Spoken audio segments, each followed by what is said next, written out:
My name is Manuel Avila. I've been here since 1980 in Deltona. So I'm Jenny Avila. I'm my mom's fourth child, and I was born in Ecuador. Then that whole family moved to New York City. Okay. My name is Grace Diaz Avila. I'm the sixth child, and it's a big family. We had a lot of going on when we were kids. Anthony Avila. I'm the oldest of all the grandchildren. I'm the first grandchildren of Grandma. And I'm a firefighter here in the city of Orlando. I've been a firefighter for about going on 28 years. And I moved here in 1989 because the rest of my family was gonna move down, my mother and my sisters, and so I figured I'd be here before them because I just got out of the Air Force. And I've been here ever since, and they never came down.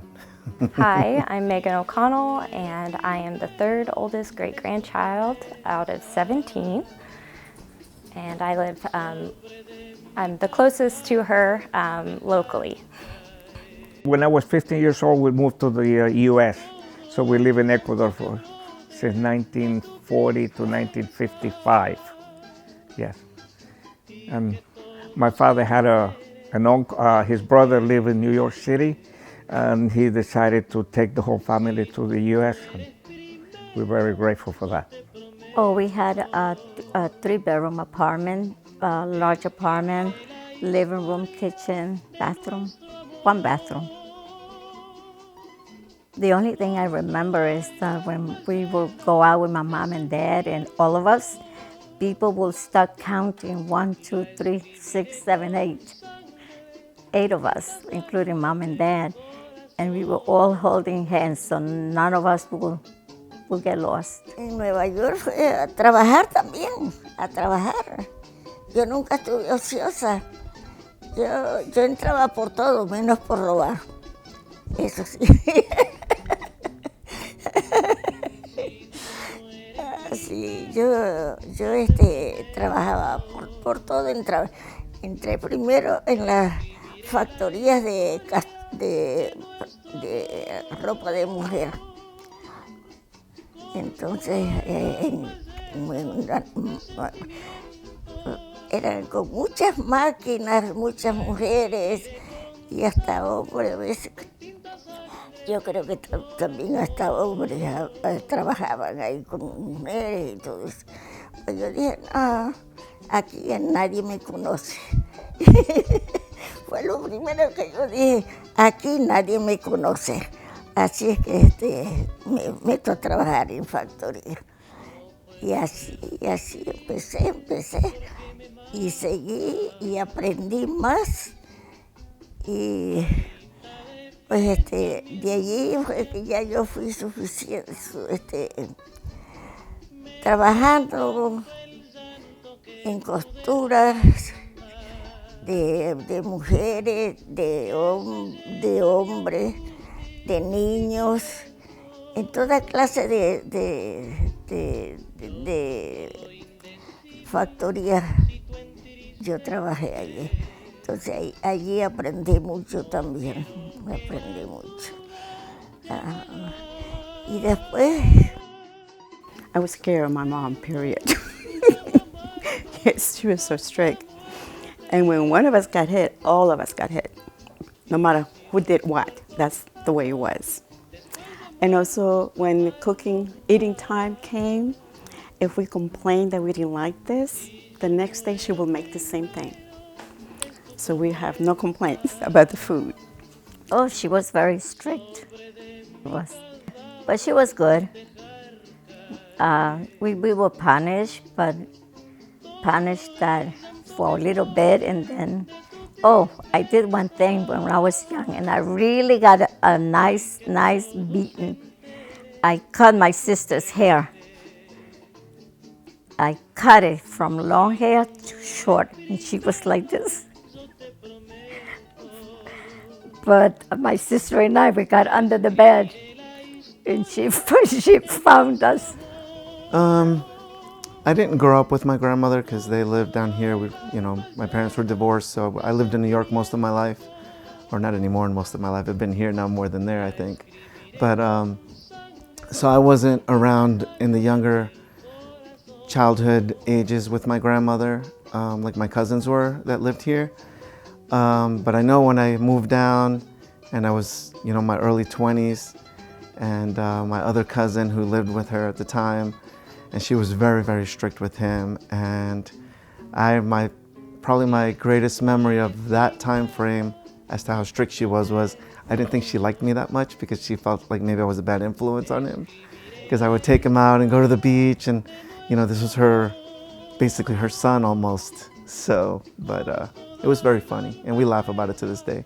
To me, being her great-grandchild, it is truly just been such a blessing to have her as the matriarch of my family. Every year, ever since I was a little girl, it's just been probably my favorite celebration time of year, I should say, to get together with the family, because every year we would all just get together and celebrate her. And it's like having a bonus holiday, like a Christmas or Thanksgiving, because especially with the family being scattered about, not everyone's in Florida. So just to have everyone together is really special. And I am only 26, and the fact that I am so close with my grandma's brothers and sisters says a lot to me. I recently did a little article piece with her, and so I don't speak any Spanish. So sadly, I don't get to have conversations with her. So I recently got to ask her a ton of questions and have my grandma translate everything to me.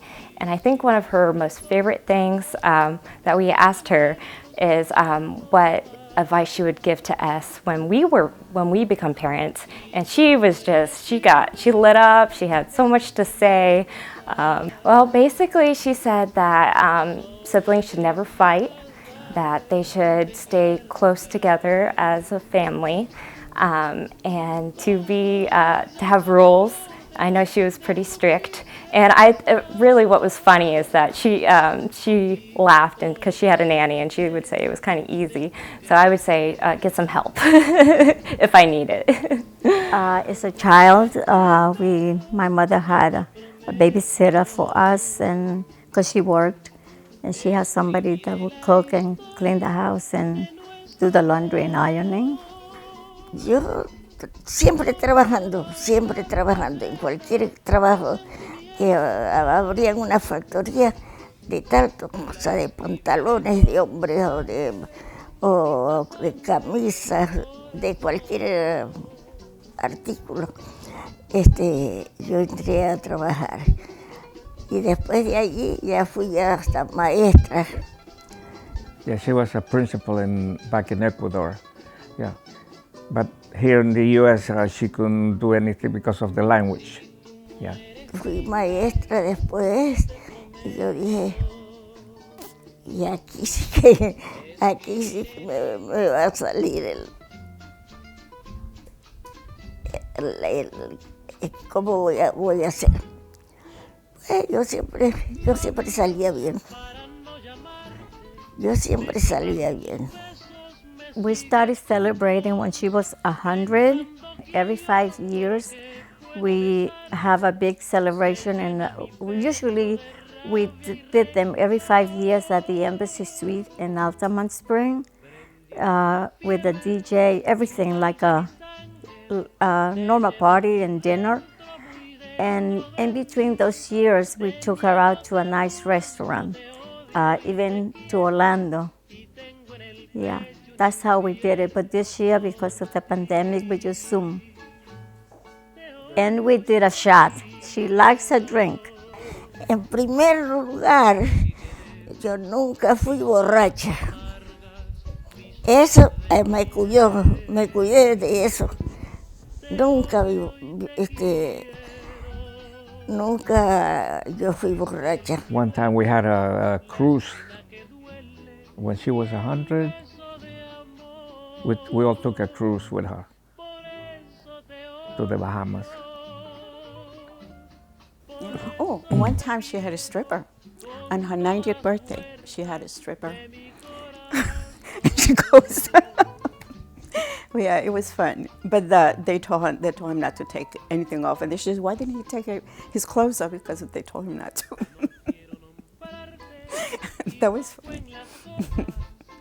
Yeah, but she does. She enjoys it. She used to dance with the boys, you know, her sons, doing that. But now she can't dance no more. You have to hold her. Yeah. We don't get together all the time, especially this past year with COVID. Everybody tries to be a little mindful of that, but it's nice that we can all still, like for her last birthday, a couple of months ago, we did the virtual birthday party for her, basically, and those of us that could make it, because it was kind of an odd hour, and with everybody being everywhere, not everybody could make it.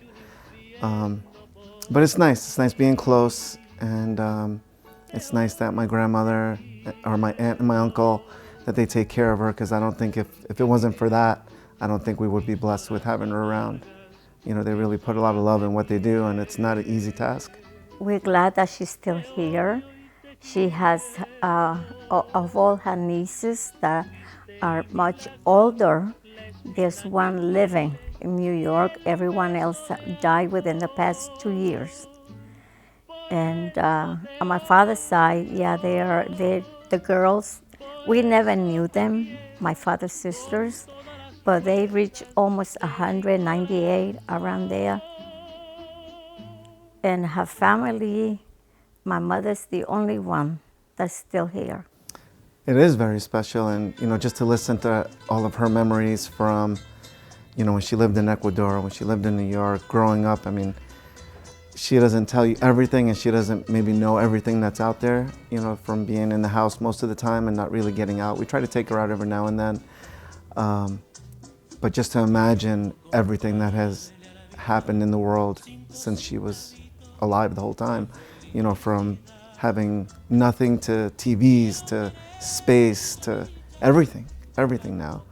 And she was able to witness every bit of it, where, you know, us in the generations, we only experienced some of it. She experienced all of it, the world wars and just all the crazy politics that we've gone through too. I think it's a blessing. It's a blessing. And I don't think I want to live that age. Not that age, no. But she's here for a purpose, I don't know. But her mind is good. She's a little bit sometimes lost, but I used to snap her out of it. At the beginning, I used to call her niece, and she will talk to her, and she was fine. All that went away. And I still do that, but now both the nieces also got the same problem. So now they both talk, they both laugh at each other, they both, what do you say? Or, you know, they answer differently. So anyway, let them do that, so they're okay. You know, it's funny being younger, because yeah, when you're a kid, you feel like 30 sounds like forever, right? And so when you think of the idea of being 100, it's just like, or 111 now, that to me seems like a long time. But I do think it's a true blessing, and the fact that she's gotten to see so much and be a part of the family for so long. And it's made me a really family-oriented person, so I think that's really special to have that much time with the family. And as my grandma said, she might not want to live to be that old, but I would gladly take care of her until she was also 111. And my father passed away when I came out of the service, just about a year and a half later. Yeah, he died very young. Yeah. Lucky we have my mother still living with us, you know, 111 years. You know, that many people have that experience. Really nice. Hola familia, esta es Grecia. Estoy dando un reportaje de mi mamita. La vamos a poner en la televisión y ella está bien. Aún está con nosotros, gracias a Dios. y fuerte, le gusta comer como siempre. Quiere ir al Ecuador, pero yo creo que ya es muy tarde para ella. Antes, cuando yo quería llevarla, ella no quiso. Y está bien y los extraña, de vez en cuando pregunta por alguien y hasta por sus hermanos que ya fallecieron, pero ella, la mente de ella no está como la tenemos nosotros, pero está lo más bien. Le manda saludos a todos y ojalá que aquí conozcan al resto de la familia cuando vean este video. Recuerdos y saludos a todos y cuídense de ese virus y ojalá que le den las vacunas pronto. Acá ya la estamos dando, ya la estamos teniendo casi todos nosotros. Ok, los queremos mucho y recuerdos por allá a todos. Once she said that if she would say her secret, it would be no longer a secret. But she does like to have a shot of a drink. Not every now and then, and when there's an occasion, she does take a shot. Just like a man, no water, no ice. Yeah, straight, because in Ecuador, Mom and Dad had a bar and people dance, so she had to push customers to drink, so that's how she learned how to drink. Yo siempre he sabido portarme bien. Siempre me ha gustado llevar las amistades en buen consuelo, buena situación. Puedo mandarle un mensaje a la familia que está en Ecuador con muchas.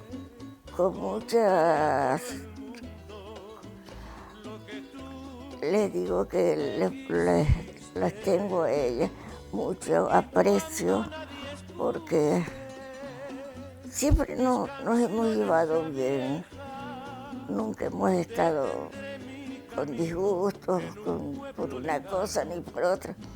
A mí no me gusta pelear tampoco. Yo si peleo mato.